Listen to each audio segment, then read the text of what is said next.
Jason's up in Holland, Michigan. Jason, you're on the Ken Coleman Show. Hi, how are you? Jason, I'm living the dream. What are you doing? Oh, I'm doing okay. All right. I had a question. I was kind of looking for a second job to supplement my income. Yeah. And my current employer found out and basically doesn't want me to do it and offered me a raise and some more hours to not take a second job. All right, and how did I'm that... wondering if that's... Well, let's just talk straight numbers. Did the raise and the additional hours, does that equal what you would be getting from the second job? Not quite. Almost, but not quite. It would be about $200 a month less. Yeah, wow. That's pathetic. I mean, can we just pause for a second? How dumb do you have to be Jason's leader here? Jason wants to make more money. He wants to do it outside of his current job because he's got a goal. Current leader goes, well, I don't want that, so I'm going to offer you something else, but it doesn't equal what Jason could make in the second job. How dumb is this? I don't get it. So, all right, Jason, back to your call. Are you in any way unable to do what is required of you? Is there any track record where you've dropped the ball? I mean, what is there any kind of evidence that your leader has a legitimate fear?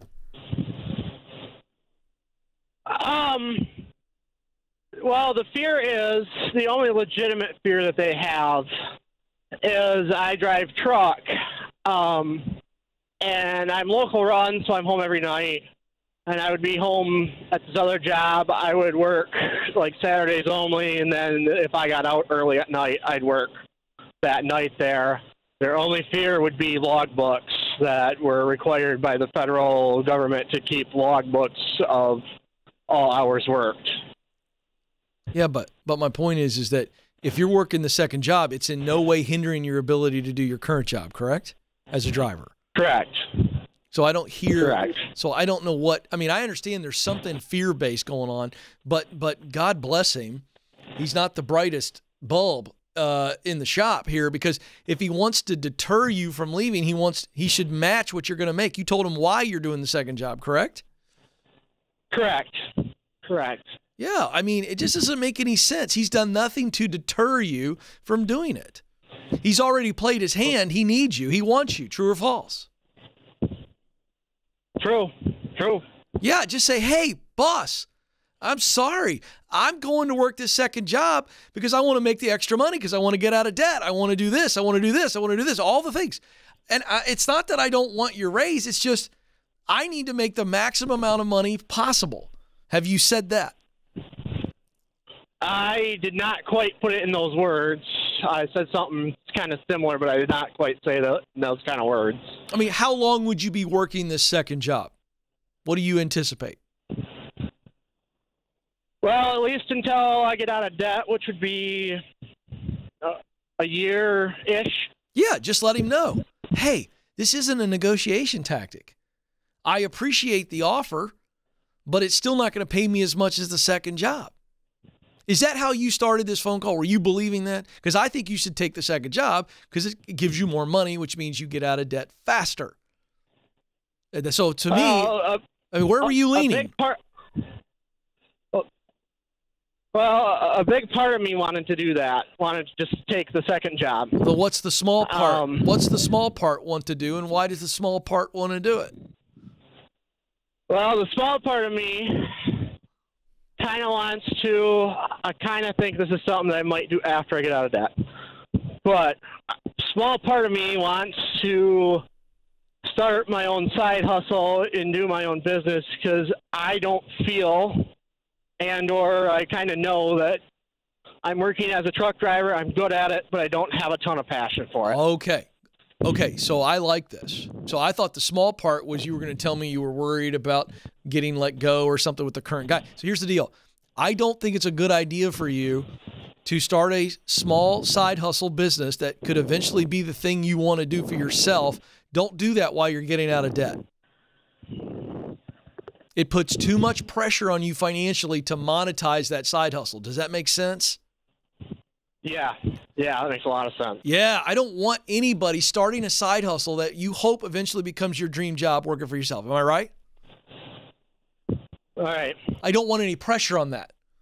That needs to be something that when you're out of debt, then you start it. You feel me? Okay. So we go gazelle intense.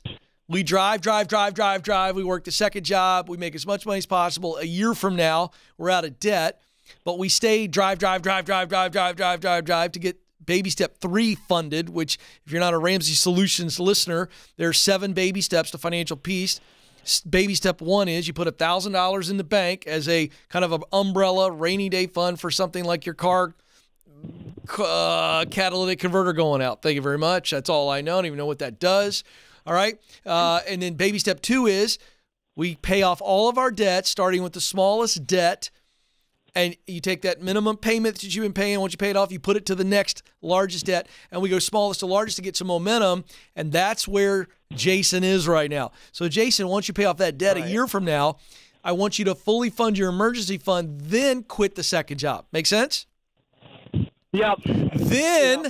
Then, even though you don't love the truck driving job, we're stable. We have no debt. We have emergency fund. And now you got some renewed energy because you're not working 2 jobs, and you start the side hustle working for yourself, and there's no financial pressure on you to win in that side hustle. You just get to test it, try it, start small, grow slow. Make sense? Yeah. My man, yep. I appreciate you. Listen, I would over-communicate to your current boss because we need this day job. I'd go back to him and go, hey, I've thought about it some more. I just want to make sure that I over-communicate. I'm not leaving you. This is a temporary deal. I'm a big believer in getting out of debt. I'm a part of this whole Ramsey Solutions, Dave Ramsey thing. Blame it on us. We don't care. And say, I'm all in on this, and I need to make the most money possible. I'm not even trying to negotiate. Thank you for what you offered me. But this is going to allow me, and it's not going to affect my work at all. Because the minute I pay the debt off and get my emergency fund, I'm done. I'm done with the second job. I would just cast that vision. Do you understand what I'm saying? Yeah, I completely understand what you're saying. I would make more money there doing the second job. That's right. And work as much as I can, even though nothing's on fire here. I don't love my job, but yeah. Now nothing's listen. on fire. Now listen. After you tell him this, if he comes back and goes, all right, I'm going to pay you the exact amount of money and give you the exact amount of hours that the second job would give you, well, then you can do that. But we're not going to go backwards. We're not going to minimize an opportunity just to make him feel good. That's what we're not going to do. Sometimes you people wonder if I just say I'm a man of the people just to say it. I just demonstrated how I'm a man of the people. We're going to have Jason's boss realize we're not going to minimize my opportunity to get out of debt faster just because you're worried. Let's be big boys. We're not wearing diapers. We got big boy pants on. Let's go. Let's act like adults here.